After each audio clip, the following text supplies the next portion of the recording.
A lot of people find the notion of coaching or sometimes therapy to be uncomfortable. There's a lot of reasons for that. I want to walk through briefly what gets in the way of people getting over the hump of that discomfort and offer some recommendations. One of the biggest things I see when people come to me for coaching and they feel tentative or unsure or uncomfortable is they don't know the process. They're new to it. They've never done it before. They don't want to look stupid or uninformed. And so they can be, again, tentative about starting that process because they just don't know what they're wading into. What I would say for that particular issue is take a chance. It's not like anybody's going to hurt you. You don't know the person you're talking to. If you don't like them or doesn't work for you, you go on to someone else. And that's probably the heart of this first recommendation is you're shopping around. You're looking for people to make a connection with.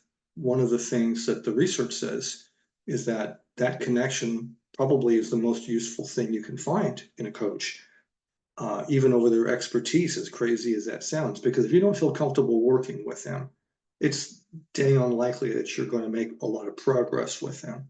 So you're a newbie. You don't know what's going on. That's okay. Wade in. You're going to learn pretty quickly. And if the person at the other end has any skill at what they're doing, they should be putting you at your ease on top of that. Issue one. Issue two, a lot of people get concerned that it's going to get too personal.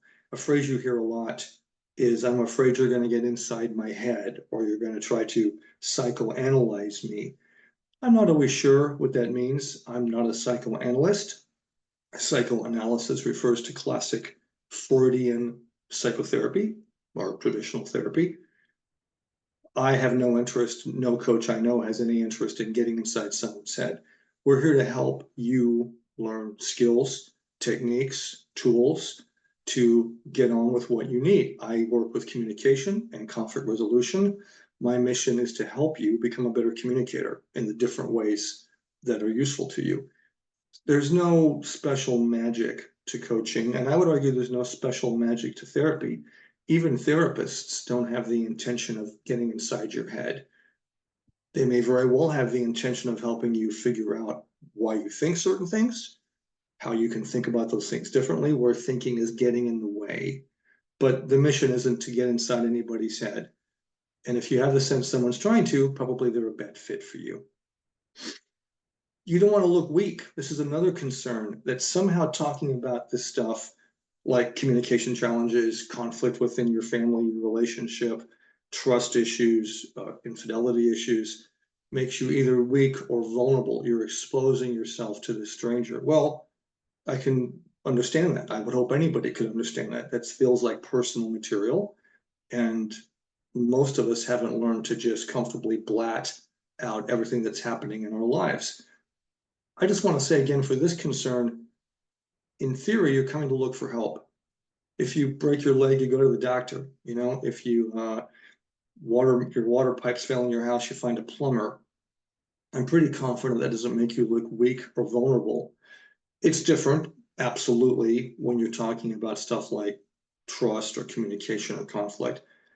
But you're still looking for a professional to help you, someone who's got some training and skill and you feel you could work with.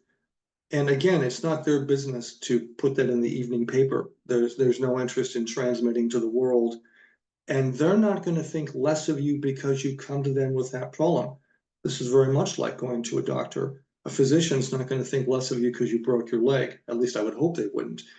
I can tell you for myself and the people that I know that do this work, we're not interested in judging you. We're interested in helping you. So go ahead and drop your shields. You're here for that kind of help. Ideally, the person you're going to hire is going to help you feel comfortable. And if they don't, probably you need to find somebody else. There are other concerns people run into. There's a real concern this is going to go on forever, that you're going to start this process. And while I admire and respect enormously the profession of therapy and coaching for that matter, practitioners of both disciplines can let processes go on too long. They don't ever have an end date. This is especially true for coaching, but I would argue should also be a goal for therapy is what are your goals? Let's articulate those goals. set some reasonable expectations and then try to meet them. I often say to my clients, I shouldn't be sending you Christmas cards.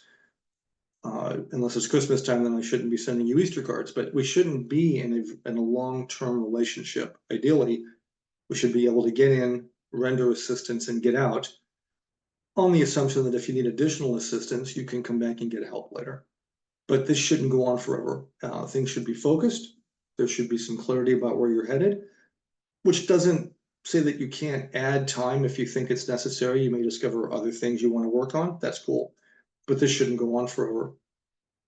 There's another concern that people voice, that there's something almost manipulative about coaching, or again, even therapy, that the person that's doing the work, in my case, a coach, has some intention to control you or manage you or even change you.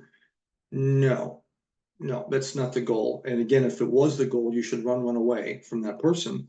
That's going to be hard to keep a secret.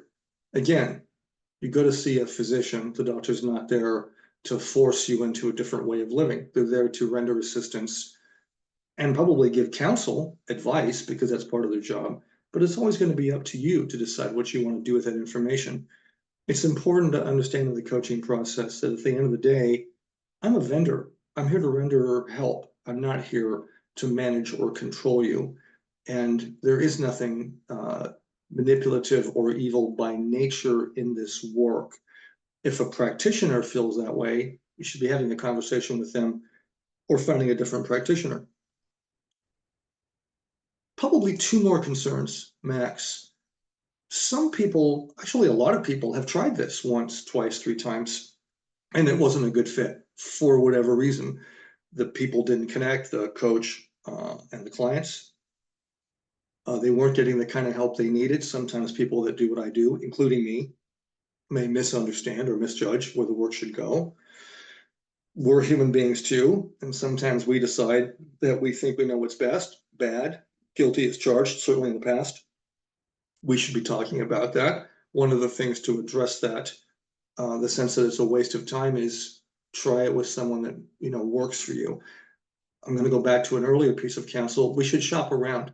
We should be looking for the people we can connect with, and we should see evidence of progress in the work.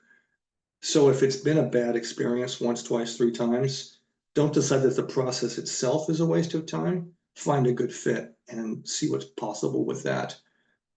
Last but definitely not least, in my experience, is you don't feel listened to, which is, pardon me, crazy, in the sense that if people are doing the work I do, the first thing we should do is listen. Again, we're human. Everyone's going to not listen sometimes, but your general experience should be that you feel heard, that the person you're working with is paying attention, is listening hard to what you're saying, is focusing on the work, and you feel respected, you feel listened to. So again, if you're not getting that experience, for instance, if you're getting a coach or even a therapist who's doing all the talking, Houston, we have a problem. It's necessary that there be a give and take and exchange. And ideally, you as the client is doing more talking than me, the coach. So there's a list and some recommendations about things to do when you run into issues or problems or have concerns about doing this work. Maybe I can bundle all that together by saying, give it another chance. Be clear about what you want.